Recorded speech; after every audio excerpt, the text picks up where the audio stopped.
your life.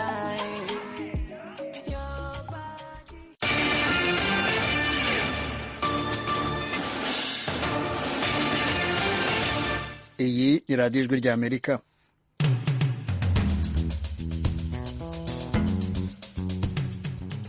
radiyo ijwi ry'Amerika ivugira i Washington DC mu kinyarwanda no mu kirundi. Mutwumvira ku mirongo migufi ya shortwave kuri metero 19 na metero 22. Mu Rwanda ni kuri FM 104 n'ibice bitatu. Kuri Facebook na Twitter mudusanga kuri @radio yacu, naho wayishatu radio yacu voa.com ni site musangaho ibiganiro byacu byose.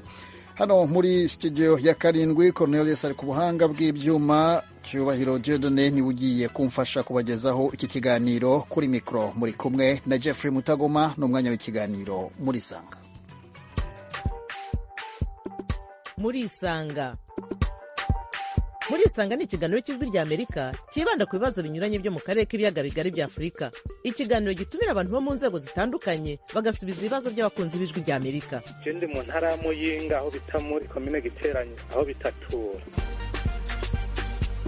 Ndi hano Kampala, Uganda. Ndi mu gisagara cya Bujumbura. Ni ikiganiro kimara isaha kuva saa 10 kugera saa 11 buri munsi, kuva kuwa mbere kugera ku cyumweru. Muri leta ya Colorado, leta zunze ubumwe za Amerika. Mbanje kuramutsa batumire mwadutumiriye. Nawe turagutumiye. Kurikira ijwi ry'Amerika aho uri hose, haba kuri radio, kuri telefoni no kuri mudasobwa. Nawe turagutumiye, ntuziheze, urararitswe buri munsi saa 10. Buri munsi saa 10 ni ikiganiro muri Sanga. Mukagira muti rero icyo uyu munsi twabateguriye iki. Ni kenshi abantu bavuga ijambo umwaku, rimwe bati yawubyukanye cyangwa bati arawutera. Ese koko umwaku ubaho? Niba ubaho ukomoka he? Koko se hari abawutera cyangwa abokamwa nawo? Niba bibaho se birashoboka ko wavurwa cyangwa ugatsirikwa? Iki kibazo se gifite irihe shingiro mu ndorerwamo y'umuco nyarwanda? Mu kiganiro muri Sanga cy'uyu munsi twabatumiriye muganga Rutangarwamaboko, umuvuzi gakondo akaba n'umushakashatsi ukuriye ikigo nyarwanda cy'ubuzima bushingiye ku muco, ari mu Rwanda. Muganga Rutangarwamaboko, ikaze ku ijwi ry'Amerika mu kiganiro muri Sanga. Ndabashimiye cyane bene Imana y'u Rwanda ihorana namwe. Nawe ihorane nawe. Turi kumwe kandi n'undi mushakashatsi ukora ubuhanzi bushingiye ku muco nyarwanda, Bwana Gihanze Musasizi, uri muri Canada. Nawe ikaze ku ijwi ry'Amerika mu kiganiro muri Sanga. Kagira Imana nahusuhuza cyane, dushimira iyo nsanganyamatsiko ntimuhorana Imana rwose kandi abakurambere babasekere. Reka nkureke nanone usuhuzanye na Rutangarwamaboko, dore ko muri ku migabane ibiri itandukanye, tubone gutangira ikiganiro. Imana y'u Rwanda ihorana nawe mwene Imana. Turi kumwe buhoro iduhumekere mu ntiduhahamura abatwumva. Oya ntabwo tubahahamura. Dutangiriye kuri iki kiganiro cyo kwibaza ku by'umwaka, ariko tutaranabijyamo, mu mbabarire mbasabe ubutaha tuzongere duhurire kuri uru rubuga, noneho tuvuge no ku by'umugisha cyangwa amahirwe, uko niba nayo abaho n'ikiyatera n'aho yakomoka, twe kujya ku ruhande rumwe gusa. Nuko rero dutangira twihuta. Bwana muganga Rutangarwamaboko, umwaku ubaho? Ijambo ubwaryo kuba ririho, izina kuba ririho, izina n'ubuzima. Ntabwo rero ikitariho cyajyaga kugira izina. Mu bushakashatsi twakoze n'ubundi habaye kwibaza icyo ngicyo, kuko nk'uko wabyibajije mu nsoza y'ikiganiro, abantu hari ibyo bavuga, ariko iyo uje nk'umushakashatsi urenga ibyo abantu bavuga, noneho ukajya kureba ariko biriho cyangwa ntabwo biriho, birakora cyangwa ntabwo bikora. No mu bushakashatsi nakoze ndangiza kaminuza kuri kirazira, n'ubuzima bwo mu mutwe n'ubusanzwe n'izi by'ikiganga, twasanze ko hari abantu benshi bataka umwaku kandi koko ugasanga bibaho, ndetse no mu muco w'u Rwanda mu byo nize n'ibyo nkoramo ubushakashatsi, burya hariho n'amoko atera umwaku, hariho abantu batera umwaku, hariho utunyamaswa dutera umwaku. Wahura nabyo mu gitondo, abantu bagiye bahura nabyo bakaguhamiriza bati nibyo bye byambayeho gutya, mpura n'injangwe mu gitondo kandi kuko uwo munsi niriwe nabi, nsitaza indyo kandi ariyo ngendera kandi koko uwo munsi niriwe nabi, nsitaza imoso kandi ariyo ngendera kuko biterwa n'ukuguru ugendeza, ni ukuvuga uko ubanza imbere, nuko kandi koko bimerera nabi. Nahuye na nyiranaka cyangwa naka mu gitondo, uwo munsi nirirwa nabi, ntacyo nagezeho, ntacyo naronse. Abavugaga iby'amahirwe, ariko ku rundi ruhande mpuye na runaka, niyo yangereye muri butike cyangwa iki, abantu barangana, ndacuruza, ni umunyamutwe mwiza. Mu ncamake rero umwaka ubaho. Wenda turaza no kugaruka ku bijyanye n'inkomoko yawo cyangwa se n'uburyo watsirikwa niba bibaho, ariko reka tubanze tubaze Gihanze, nawe ubyemera utyo? Urakoze cyane, ndemeranya nuko uwo muvandimwe mbanze mbitsindagiye, numvise afite izina rivugitse neza cyane, irakamuhama. Ndagushimiye. Urakoze. Umwaku ntabwo ari ukuvuga ngo ni ukuwemera cyangwa kutawemera ngo ubaho cyangwa ntubaho, ni nk'ijoro n'amanywa, turabana igihe cyose, ahubwo abatabizi bicwa no kutabimenya. Umwaku rero ahubwo ngo uza mu buzima bwawe ryari, uvamo ryari. Mu by'ukuri kuwuvanamo burundu ntibishoboka, kubera ko uvukana nawe, kuko uba ugomba guherekeza kugeza upfuye. Ku rundi ruhande rero uko bivuze ngo amahirwe n'umwaku birabangikanye, ni nka nyine yange n'ijoro n'amanywa, nyine n'igicucu n'umuntu bagendana. Kugira ngo rero umwaka ahubwo ugire iki, mbese impact, ugire ukuntu uhungabanya imigendekere y'ubuzima, nicyo dukwiye mu by'ukuri gushyira ahagaragara, kuko ari abahanura, ari abavura, ari abo bita abapfumu, ari n'abo ngabo baziririza ibintu runaka. Icyo baba bagamije ni ukugira ngo mbese wa mwuka mubi ubukenya gendana ari nyine twita umwaku kwaka, uruvangavange rw'inyatsi bigutera ubukenya n'imiruho utari uteganije cyangwa se utagombaga guhura nayo, iyo uba witwaye mu bundi buryo. Ibyo bintu nibyo abantu benshi bivurugutamo, ntibabashe no kumenya aho babisohokeramo, kuko ni karande. Ariko rero nubwo ari karande, ntabwo twavuga ngo ni kamara, nta kitagira, mbese nta ndwara itagira ikivura. Ibyo rero bikaba bivuga ngo kuri yewe kutemera umwaka ahubwo niko kugwamo bya nyabyo. Ntabwo twakomeza. Bwana Rutanga rw'amaboko, wumvise ko Gihanze avuze ati umwaku tubana nawo ni nk'amanywa nijoro, ati kandi kuwutsirika burundu ntibishoboka. Hari iriya foto yawe twashyizeho, nabonye ufite icyuhagiro, ngira ngo wari mu kazi ko kuvura. Harya ubundi icyuhagiro ntibagikoresha mu bintu byo guhumanura no gutsirika ibintu by'imyaku? Yego, ariko reka baze nisabira nkureho iyo bwana. Oya, reka ndagerageza tuyivaneho tuze kuganira mu Kinyarwanda n'Ikirundi, kuko umuco ariwo shingiro. Hanyuma rero icyuhagiro nibyo, iyo umuntu yagize umwaku cyangwa akagira ibyamburira ni ukuvuga ibimwamburira bya hato na hato, rwangenda z'uburyo butandukanye. Ni ukuvuga ko mu buzima bwe agenda ariko afite ibyo bagendana, atabizi nibyo bimugirira nabi, nibyo bituma amahirwe yatinonosora. n'iyo dusobanura umwaku ni ukuvuga ngo ni igihe ubuzima bw'umuntu cyangwa amahirwe y'umuntu bitinonosora neza, ahubwo hakagira ibibyinjirira, hakagira ibituma biza igicagate, hakagira igituma biguma bigeze ku munwa mu gihe abandi bibakundira, umuntu akaburira aho abandi babonera.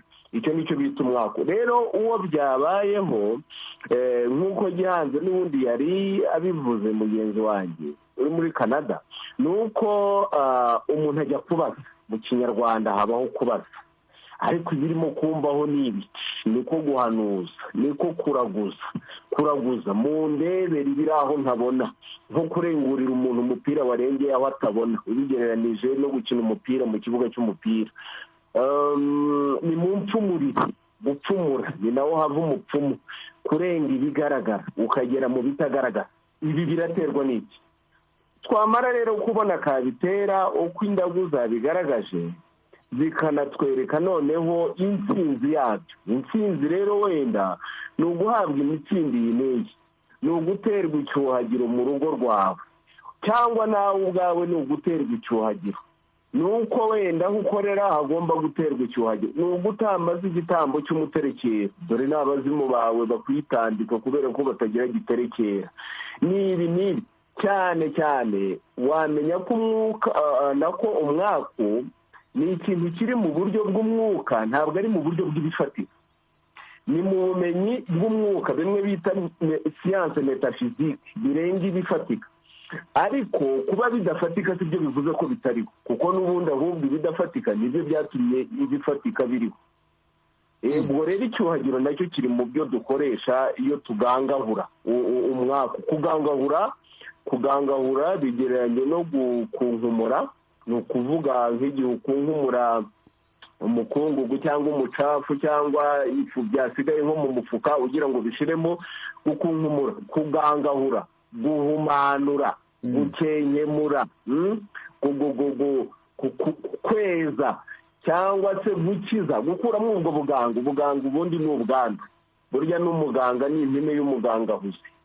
Ni ukuvuga umuntu ukuraho ubwandu, ukuraho uburwayi. Ahari wenda nahimiraho kuko tuganira tutarebana kugira ngo tubone uko tugenda duhana ijambo. Nibyo koko ibyo uvuze ni ukuri. Ijambo, hari abantu bamaze kubona insanganyamatsiko banditse ari benshi ku rubuga, dufite abantu barenga 100 bashaka kugira icyo bababaza. Nari nzi ko turi bunaganire tukabanza kubisobanura ku buryo burambuye, ariko kubera ubwinshi bw'abantu ndagira ngo tugerageze gusangira ijambo. Wenda ibibazo bari bubaze biraza kugenda biganisha ku byo nanjye najyaga kubaza. Reka munyemerere mu kanya nari bujye kwa Gihanze tukagaruka kuri ibyo by'intsinzi no gutanga igitambo cyo guterekera muganga Rutanga rw'amaboko yaravuze. Ariko reka mbanze nakire bwana Shyirambere Yohani Bosco na Minani Nestor. Turahera kuri Shyirambere, ikaze mu kiganiro muri Sanga. Uravuga aho uherereye, uhita ubarizaho n'ikibazo cyawe. Murakoze, ndabumva neza, ndi Rusizi. Ikibazo cyanjye, ndashimiye abatumirwa bose abari kunyumva. Ikibazo cyanjye kuri iyo nsanganyamatsiko ndi kwibaza niba umwaku ubaho. Icyo nemera cyo nzi kubaho, ariko umuti ubaho, ese uterwa n'iki? Ngira ngo ibyo nibyo Rutanga rw'amaboko yari amaze kuvuga. Hari ikindi kibazo cya kabiri ufite? Nta kindi kibazo, njye nibaza kuba uriho uterwa n'iki, uvurwa n'iki? Urakoze cyane bwana Shyirambere Yohani Bosco. Reka tujye kwa Minani Nestor, uratubwira aho uherereye, utubwire n'ikibazo cyawe. Yego, murakoze cyane. Ndi Bujumbura mu Burundi muri uyu mwanya. Ni mu bantu bemera yuko mu by'ukuri ibintu by'umwaka ushobora kuba bihari. Ikibazo mfite, ndashaka kubaza, mbega ko bavuga yuko hariho imiryango imwe ishobora kuba ifite umwaku, byoba ari byo mu by'ukuri cyane bitantikira ishobora kuba ku muntu ari we wese igihe yavukanye ico gihamana kibi? Murakoze cyane kunyishubaza kumpa muganga, ndamushimisha n'ubusi kandi sinzi niba bashoboye kukumva neza. Gihe numvaga birimo bisa nkaho bicika, buretse kugenda tubanze tubaze niba yacikaguritse yakongera akavuga. Ongera ugerageze Minani. Murakoze cyane. Navuze ko ndi Bujumbura mu Burundi. nabyo ndi mu bantu bashobora kuba bemera ko mu by'ukuri hari abantu bashobora kuba batera umwaku nk'uko bivugwa, ariko ikibazo cyane mfite nshaka kumenya, ndavuga ko hariho abantu bakomoka mu miryango ishobora kubitera imyaku, yoba ari byo cyane ni ibintu bishobora gushyikira umuntu uwo ari we wese yavukanye icyo gihamana kiri, nk'uko muganga n'umusore bivuga ko kumbure ushobora gusanga ari abantu usanga bariko bashobora no kuvurwa bagakira iyo byashyitse bagahura n'icyo kibazo. nshaka kumenya ko mu by'ukuri iyo barya sanade y'iyo miryango bavuga ibintu cyangwa bishobora gushyikira umuntu uwo ari we wese. Urakoze Nestor, ngira ngo Rutanga rw'amaboko yari yatangiye anabivuga anabyemeza rwose ko ibyo bintu bibaho, ahubwo dukomeza kwa Gihanze we ntacyo yari yabitubwiyeho. Bwana Gihanze, nawe uremeranya na muganga Rutanga rw'amaboko kuri icyo kintu cy'uko amoko abaho atera umwaku koko? Murakoze. Kuri icyo ngicyo turabyemeranyaho, ariko ndabisasira gatoya. Umwaku hari inyabutatu igomba kuba yuzuye kugira ngo ari umwaku, ari n'ibindi byose byo mu isi y'ubuzimu itagaragara nk'uko yabivuze bibashe kugira mu isi igaragara. Bivuze neza ko bitagaragara ibyo byabyaye ibigaragara, uko ni ukuri. Ntabwo rero umwaku wabaho hatari guhuza igitekerezo, imvugo n'igikorwa. Ibyo bintu bitatu ubwo araza kubitubwira mu mikorere ye uko bibangikana. Hari igikorwa, hari igitekerezo, hari n'imvugo, bikagomba kujyana mu isogonda imwe, cyangwa se nkoresheje isogonda kubera ko ariko gace k'igihe dukoresha.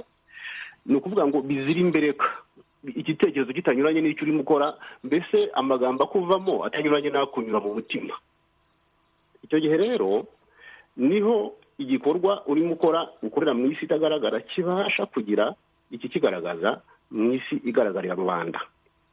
Kuvuga rero ngo umwaku, abantu b'amoko runaka atera umwaku, akenshi bituruka ku cyo ubwo bwoko bupfana cyangwa bwapfuye n'icyo butera umwaku. Nk'uko hari ubwoko bugira umuse wabwo, umuse w'umusinga ntabwo ari we w'umunyiginya, si we w'umwega, si we w'umushambo, bigenda bihererekana.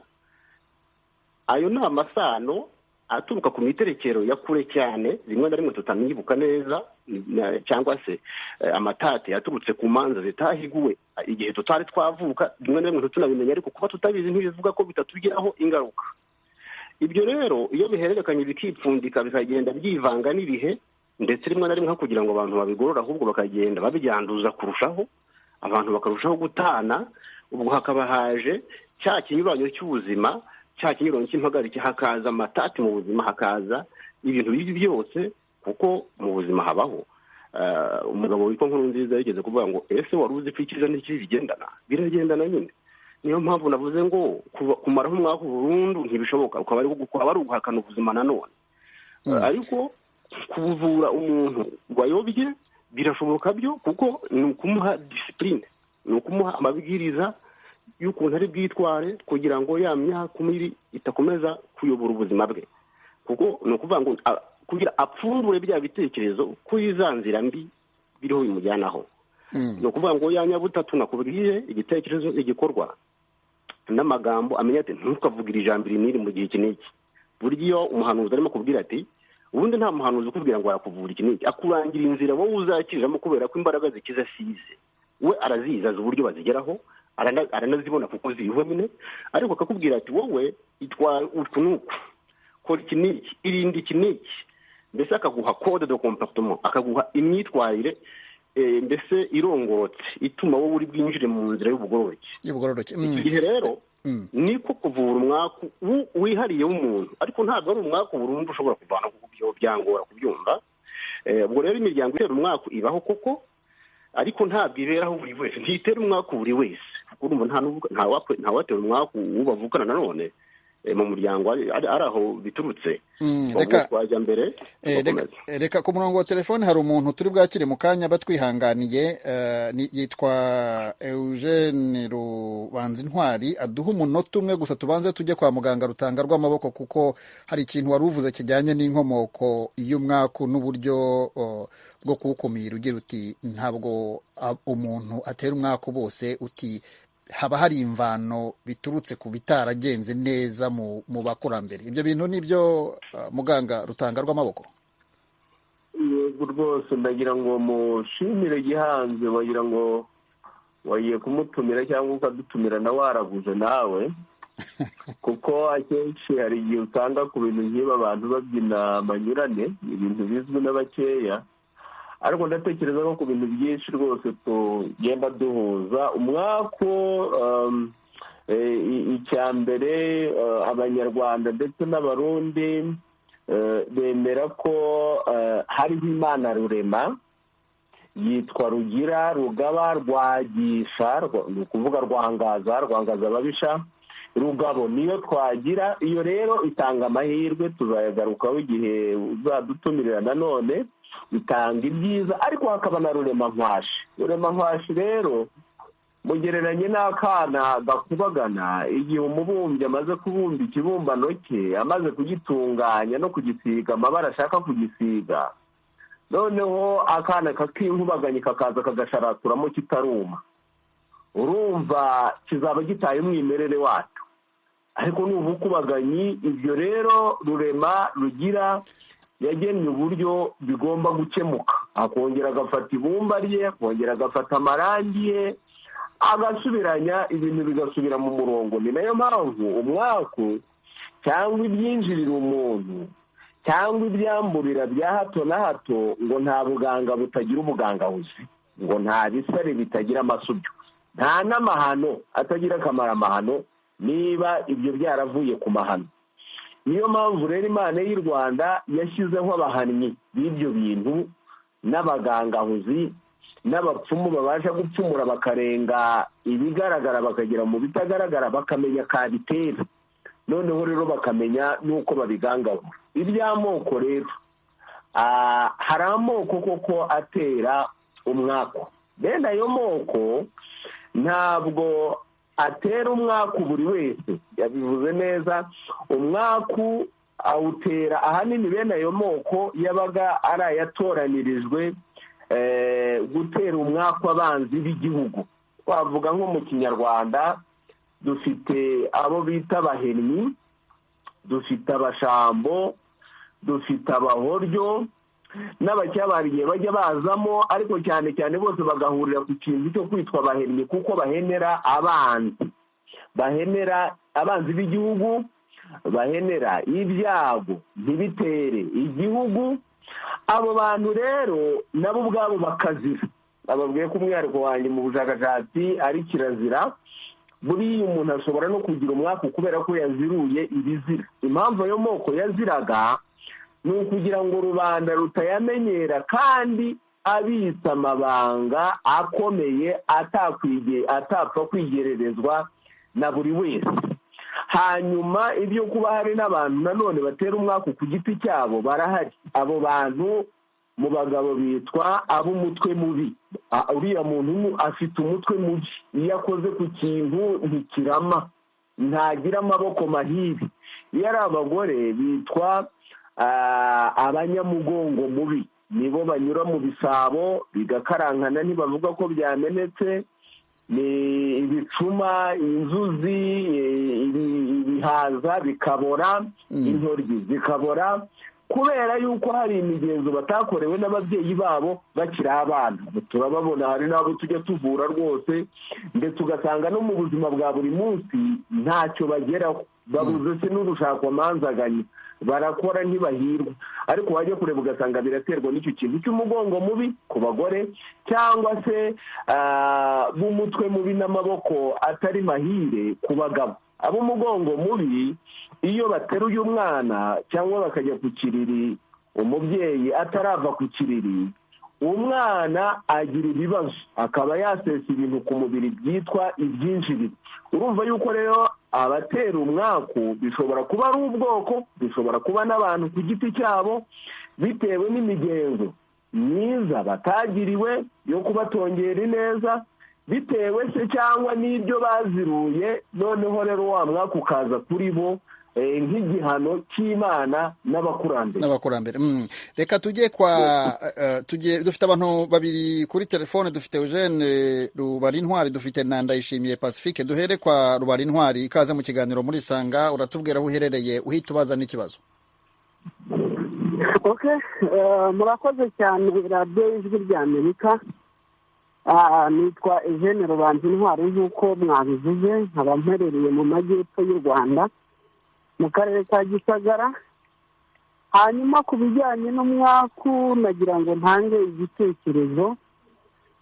Twese twakuze tubwirwa yuko umwaku ari ibintu bibaho, ariko kandi natwe koko tukabyemera, kuko hari igihe koko wahuraga n'ikintu bakubwira ati umuntu atera umwaku, waba ugiye nko ku ishuri ugakubitwa, kandi koko ugasanga uwo mwaku biravana na wa muntu mwahuye nawe. Ikindi hari nk'utuntu bagenderagaho, ugasanga baravuga ngo nubona urukiramende uri buze kunywa umutobe, nubona igisimba cy'ubwoko runaka uri buze kugira amahirwe make yo kubona icyo washakaga.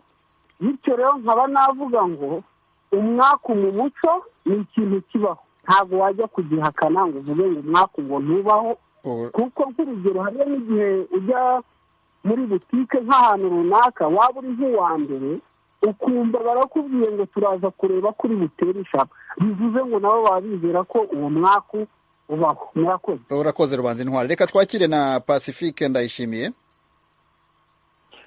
Murakoze kumpa akanya kugira ngo nshobore kugira icyo ntereye ku Ijwi ry'Amerika.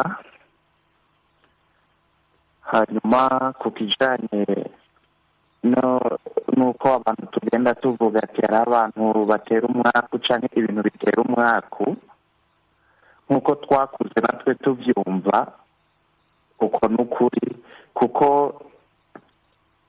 hariho nk'abantu dukunze kubona cyangwa dukunze kumva, usanga hari abantu nk'akarorero, abantu bavukana amenyo, abo turakunze kubavuga ngo baratera umwaku, kandi nkako niyo bakugerereye ku bintu byawe uri kuradandaza ugasanga uhagiranye ibyo bintu biraba, usanga uwo mwaku bawutera.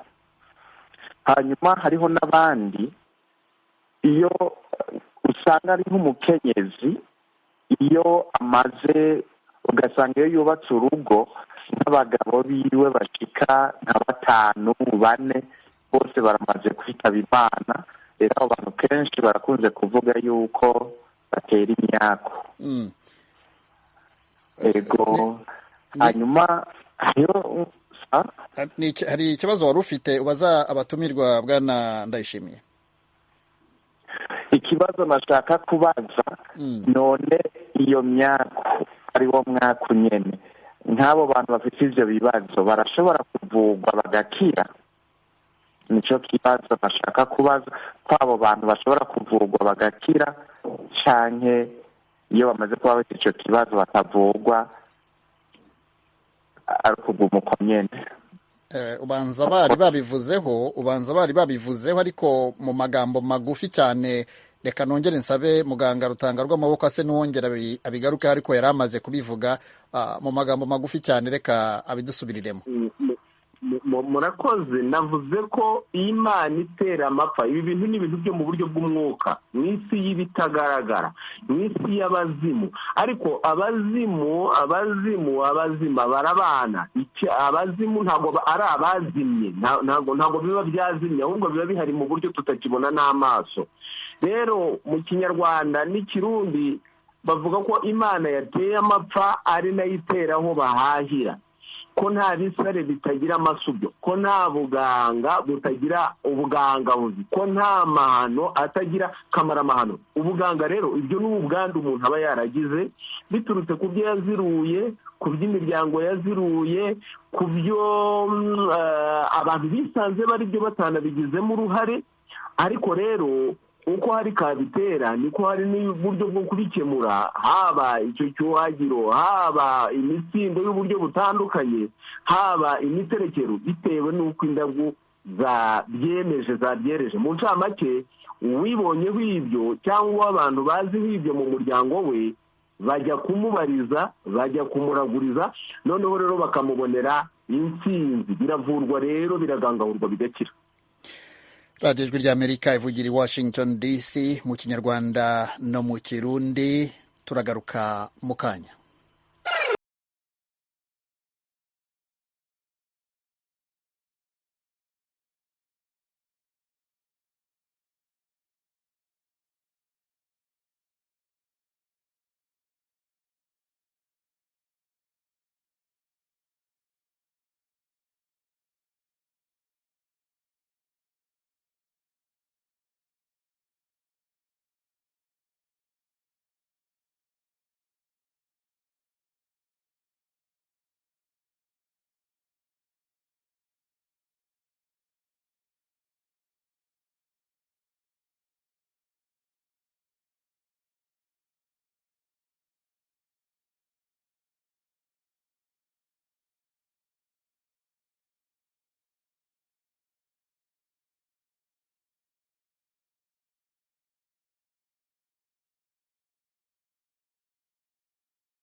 Amerika ivugira i Washington DC.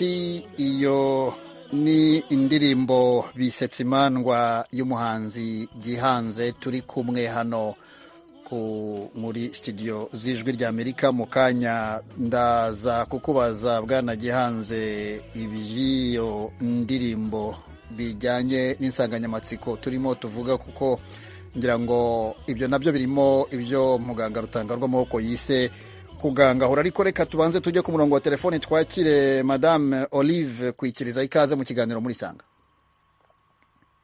Allo? Turakumva Madame. Uravuga aho uherereye, uhite utanga igitekerezo cyangwa ikibazo. Ngewe ndi mu karere ka Gasabo. Allo? Komeza, turakumva. Yego ndabumva, network nuko ari nkeye. Nanjye ndi mu karere ka Gasabo. Igitekerezo cyawe cyangwa ikibazo cyawe? Ikibazo cyanjye nuko gusa icyo nashaka kubaza kugira ngo umuntu avuge ngo umuntu atera umwaku. Allo?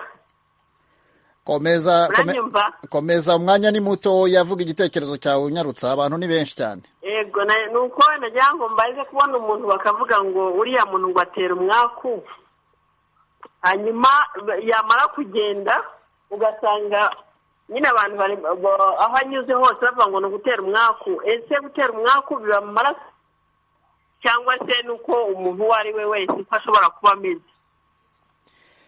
Ngira ngo Madame Olive, sinzi niba wakurikiye ikiganiro muganga Rutanga rw'amaboko yari amaze kuvuga uko abibona mu muco wa Kinyarwanda, kandi na Gihanze yari yabivuzeho mu buryo nibyo tumaze iyi minota yose hafi 30 dusobanura. Sinzi niba wari wakurikiye radio? Oya, ntabwo nayikurikiye, gusa ko nabibonyeho ku rubuga ko ariyo insanganyamatsiko yari ihari. Kubera yuko ibibazo ari byinshi rero uze kumbabarira, ujye kuri wa3 radio yacu voa.com, urasangaho kino kiganiro ukurikire mu buryo burambuye ibyo bavuze. Reka ahubwo twakire Ngoboka Jean Claude, ikaze mu kiganiro muri Sanga. Muraho. Komera, nyarutsa Jean Claude.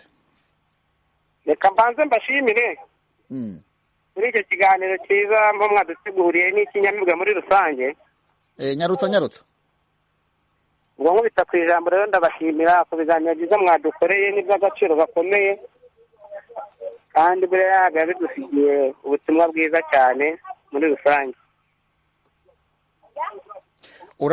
Urakoze Ngoboka Jean Claude. Reka tujye kuri bwana Gihanze. Uti bisetsa imandwa muri iyo ndirimbo, guseka kw'imandwa bifitanye isano no gutsinda umwako?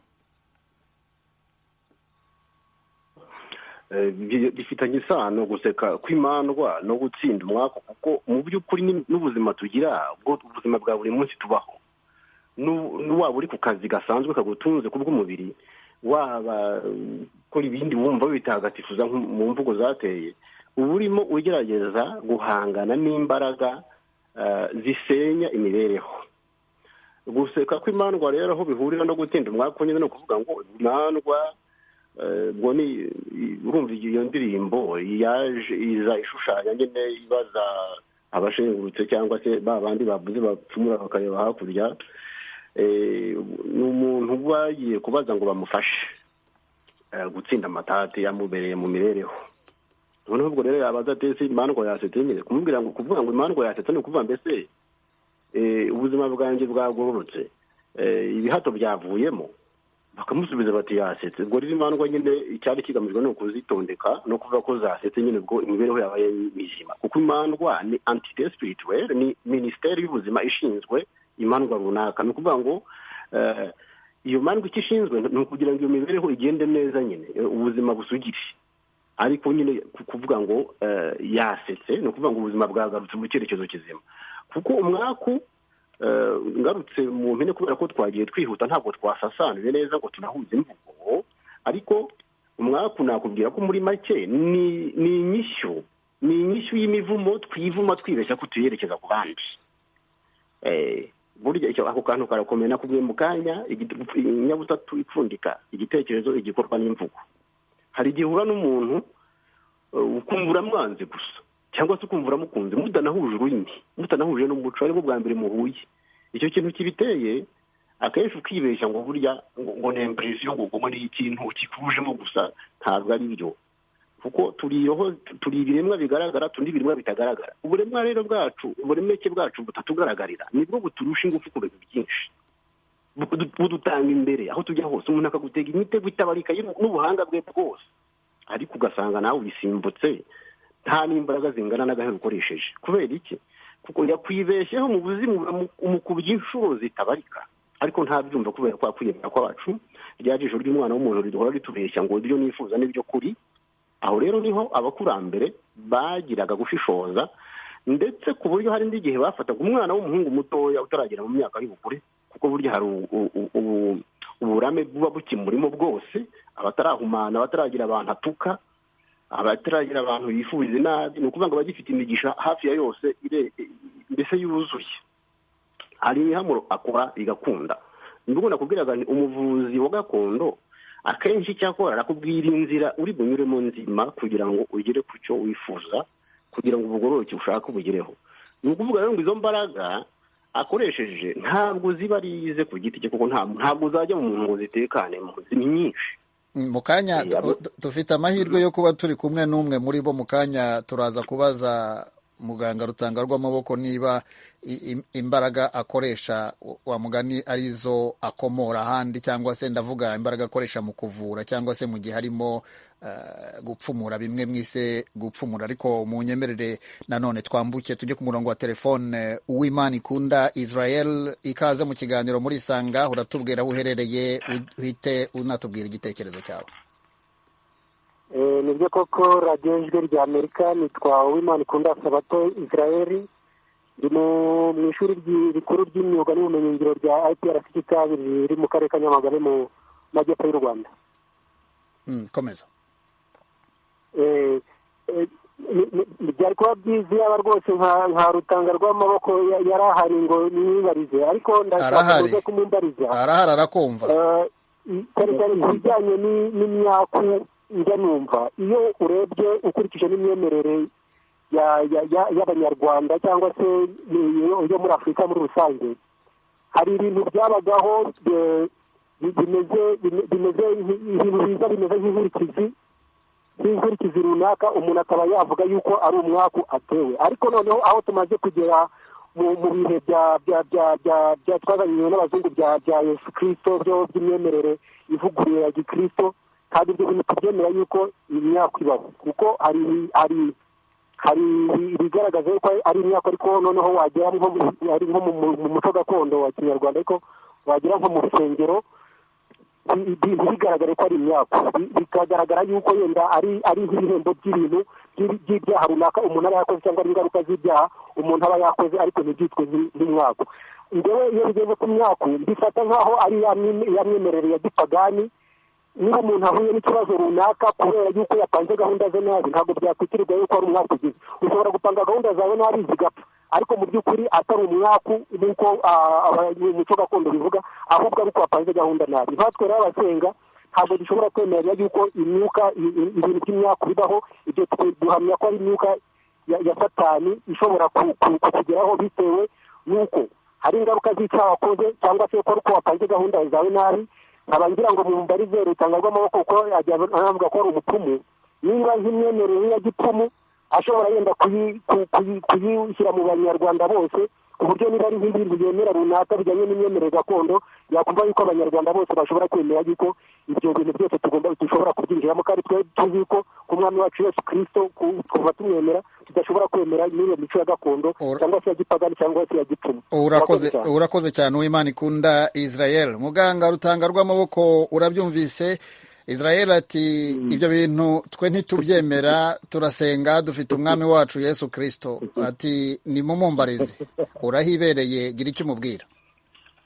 Yakoze nawe turamushimiye Uwimana ikunda.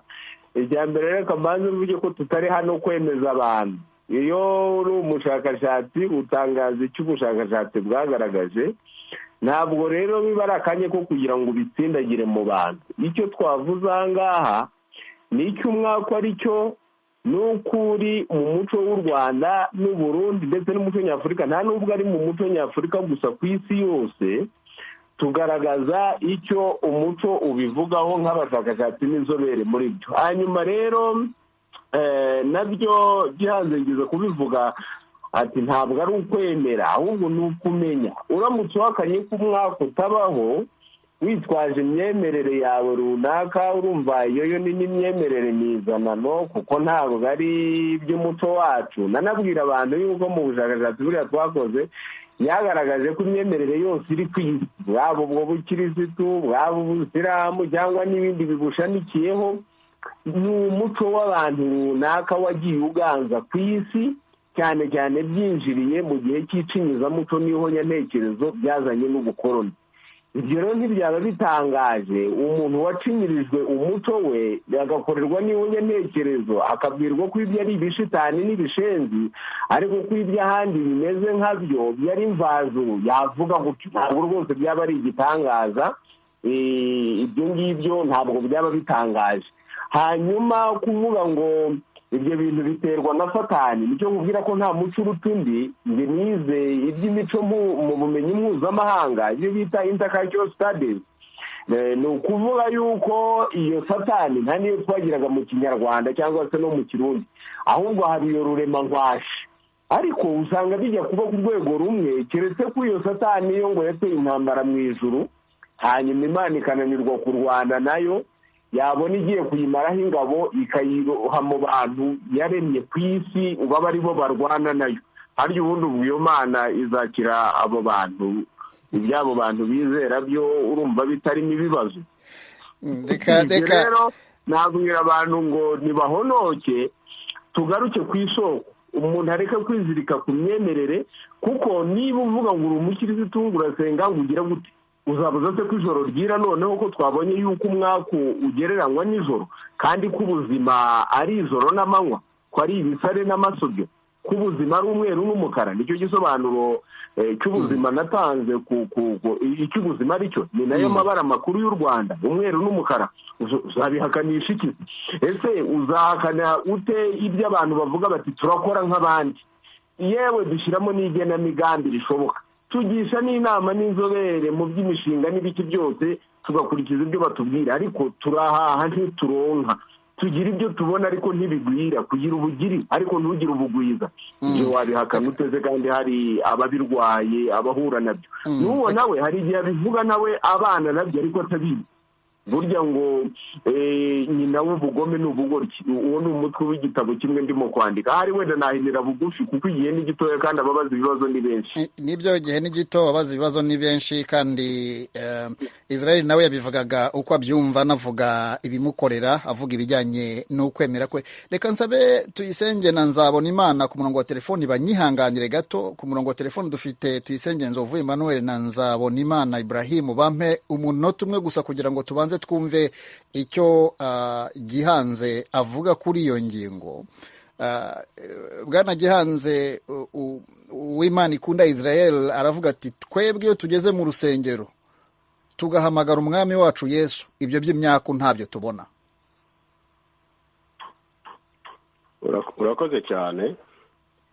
Uwo muntu uw'Imana ikunda ndabanza kumushimira kuko wamuteruye yamwise neza. Imana nikomeze imukunde kuko nimukunda rero bizagera ku ndunduro nyine urukundo rwumve nibyo.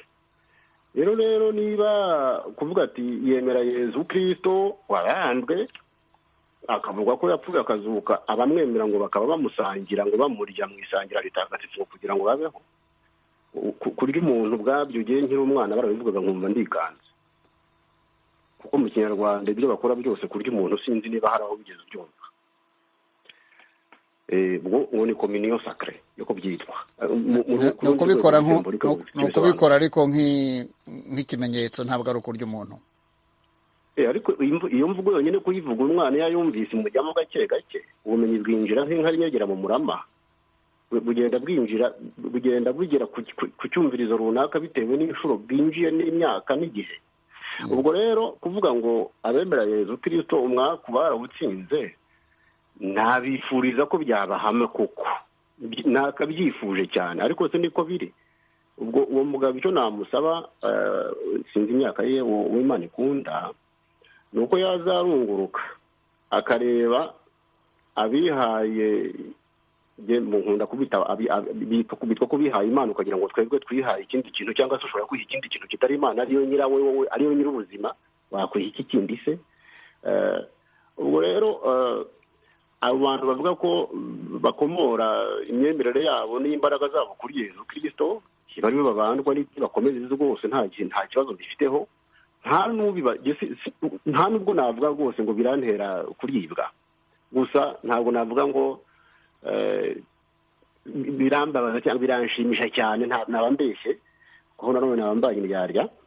Ariko icyo mubwira ni ukuvuga ngo niba Yezu Kristo bamutindira imyaku ntimuhangayikishe, yaje kumva iki? Ko Yezu Kristo uwo nguwo ahagije. Cya kabiri, uwo Yezu Kristo watsinze imyaku ko yayitsinze, baracyakora iki ubu ngubu kandi yarayitsinze? Mbese abakirisitu bambaza bashaka icyo kumva, bambaza basenga, kandi iyo myaka yarayitsinze. Twebwe tuvuga ko imyaka duhorana tugomba kugenda tuyikonjure, tuyipfundika, tuyitsibiranya kugira ngo itatuganza. Bo kumva bari ku idembe, ikibazo bafite ni ikihe? Ahubwo nibishime banezerwe. Reka twambuke tujye ku mirongo ya telefone, twakire duhere kuri Bwana Tuyisenge Nzovu Emmanuel, wakoze kwihangana, aratubwira aho uri, uhita ujya ku kibazo cyawe. Yego murakoze cyane. Nitwa Tuyisenge Nzovu Emmanuel, ndi mu karere ka Kayonza, aho bita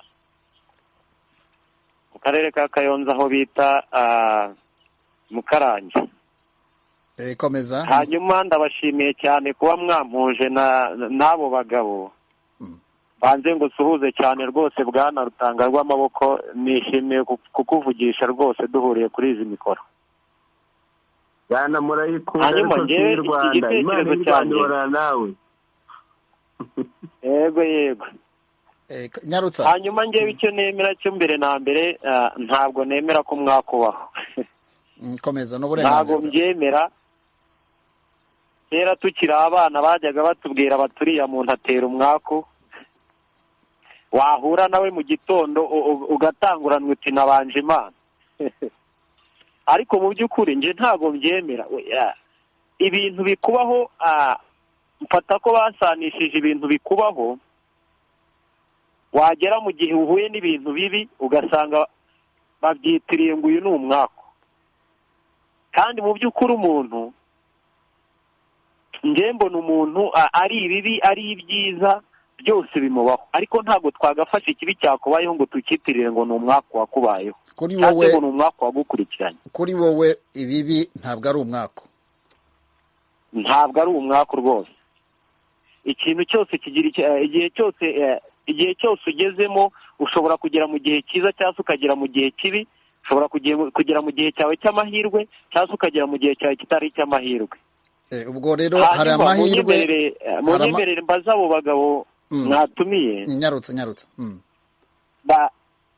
Baze kumfasha bansobanurire ibintu biranga umuntu wahuye n'umwaka mu myizerere yabo, mu myizerere y'abanyafurika cyangwa se y'abanyarwanda, umuco wacu gakondo.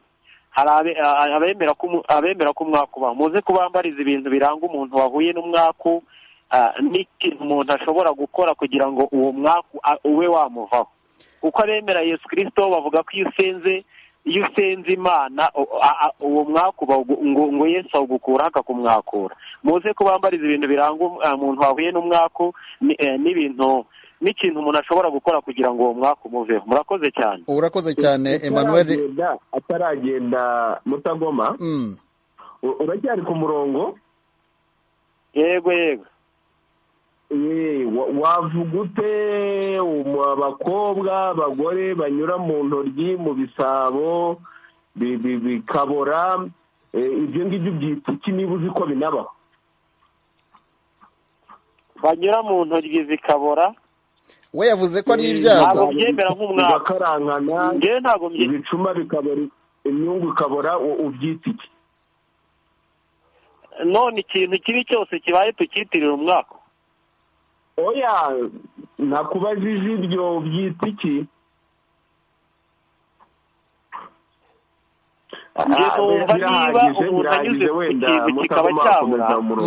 Reka tubanze twakire na Ibrahimu. Reka turabigarukaho mu kanya kuko hari ibibazo yabajije bibiri, aho we yavuze ati ntabwo ari umwaku n'ibyago, uretse ko umwaku n'ibyago ubwo ngubwo.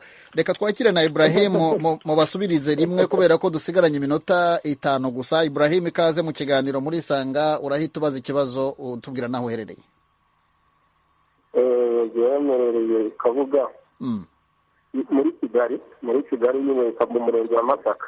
Ikibazo cyawe?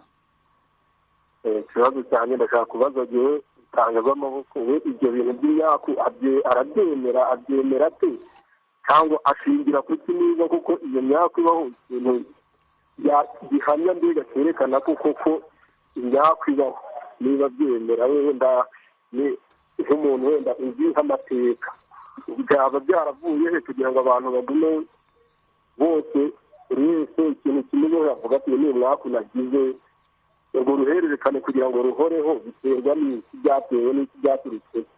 Urakoze cyane Ibrahimu. Reka duhere kuri Rutanga rw'amaboko, noneho mu kusubiza icyo kibazo ahita ananyarutsa, dore dusigaranye iminota mikeya, anatubwire kubera ko hari ibyo Emmanuel yaravuze, nubwo yaravuze ko atawemera ariko aravuga ati ubwo wanatubwira n'ibiwirukana.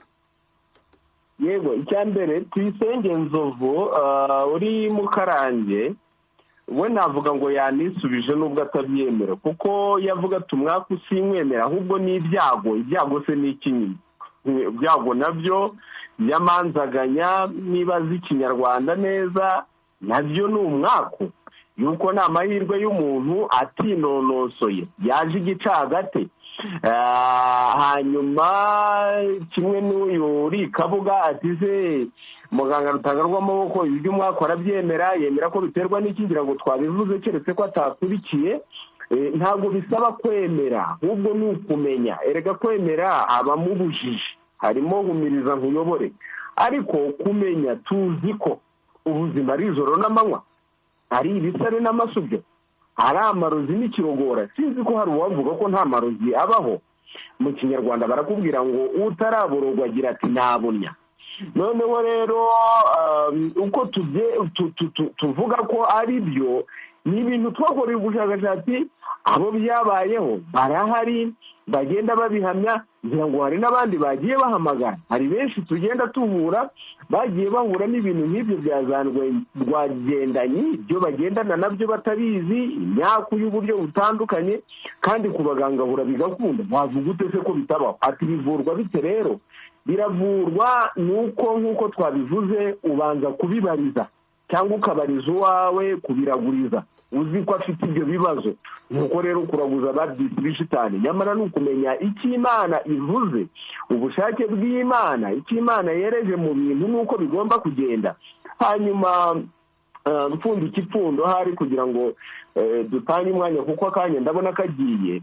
Muri ya ndirimbo ya Gihanze nibyo yabivuze neza, twebwe nk'imarwa tubibamo mu buzima bwa buri munsi, ngo ndi inkuba ya Nyirajanja Mushayija ndashigishwa sinyobwa rubaga. Iyo tubandisha niko tuvuga, ni ukuvuga ngo ntawe udashigishwa, ntawe utageragezwa, ntawe utagira gute, ariko ntitunyobwa. Kubera iki? kuko dufite imitsindo. ubwo ni ukuvuga ngo hari imitsindo, hanyuma bakakwambika umwishywa ngo ni nyamwishyuka mu nduru, nyamwishyuka mu ntambara, ngo ni agati katarara impundu, iyo katarongoye karabandwa. Nibyo ni ukuvuga ko ya mitsindo dukoresha niyo ituma umuntu aca mu ruhayi rw'ibibazo, nk'uko ibyatsi byinshi byuma mu gihe cy'izuba, ariko umwishywa wo ukaramba. umwishywa ndawuzi, niwo narongoje na bugingo n'ubu wagira ngo bawuhamuye ejo, kandi hashize imyaka 5. ejo bundi tuzaba twizihiza isabukuru y'imyaka 5 dushyingiranywe. ibyo rero kujya kubihakana ni ukutamenya, ni ukuba uriho ariko utariho. ni hahandi umuntu bamubwiye ngo kirazira gucana inkwi zo mu irimbi, hateze ko iwacu arizo ducana gusa kuva kera twabaye iki? aturetse mukuru wacu wavutse agahita yipfira, ati n'undi utaramaze igihe urumva yarakenyutse, ati nanjye ukunda gusesa ibintu ku mubiri uretse ko nisiga imiti bikagenda bikagaruka, ati ubundi twabaye iki? undi ngo arababara, ati ko mwabaye kuramaze. none rero bene Imana namwe reka ne kubabwira ngo uko mwabaye kuramaze, kuko si mwakwigize, ahubwo ni muke twige, duhonoke, tukumbure mu gicumbi cy'umuco wacu, tumenye icyo tubwira, tubeho ubuzima bushingiye ku muco, kuko umuco ariwo shingiro. ndabashimiye cyane bene Imana. Imana y'u Rwanda ihorana namwe. urakoze cyane Rutanga rw'amaboko, umuvuzi gakondo. mu gusoza reka tujye no kwa Gihanga nawe atubwire umwanzuro we kuri iki kiganiro. urakoze cyane. ndashimira uwo mugabo Rutanga rw'amaboko ukuntu yanzuye. n'abo bagabo babajije ibibazo hari icyo ngira ngo mvugeho. ndabanza ntanga akantu k'urugero. dufite ariko umunota umwe gusa, unyarutse. yego bibaza impamvu iyo umuntu umugaba w'ingabo iyo ari maze iyobora ku rugamba kucya zikabukira ntazibwire azongorera kugira ngo bigere hehe. ikindi mbese bibatere ibakwe. ikindi hari uwabajije ati ni iki kiranga umunyamwaku? ikiranga umunyamwaku ni uguhusha intego z'imibereho y'ubuzima yiyemeje, kandi nta mpamvu igaragara ituruka kuba yiteguye nabi, ni ukuba yiteguye ibigomba byose ariko yahushije. iki ni cyo kiranga umunyamwaku. ikindi gikorwa icyakorwa kugira ngo umwaka ukire rero ni ukwitonda, mbese no kwiyumvira, gushyitsa umutima mu gitereko, no kujya mu nzira igororotse izira ibyifuzo n'ibitekerezo bibi ku bandi no kuri wowe. icyo kirakomeye. biroroshye kubivuga, ariko niba yumva yabikora azabikora, rero ikivamo. icyo nicyo navuga ku bibazo yabajije. hanyuma muri rusange ubwo nakwisabira abakurikiye ikiganiro n'abandi bazacyumva, ntabwo wa mugani twaje kubemeza, kuko nta inyungu tubifitemo ishobora kuba ihari, ariko ntabwo ari iyacu, si twireba, nibo ireba ba nyir'ubwite. uzagororokera mu nzira irimo yabo ya Muhamadi yabo yandi azayigende ayirate, ariko ntayiziza abandi. icyo nicyo mpfa n'abantu, ntazayizi. kwiziza abandi niko gukuriza wa mwako, nguwo umwako.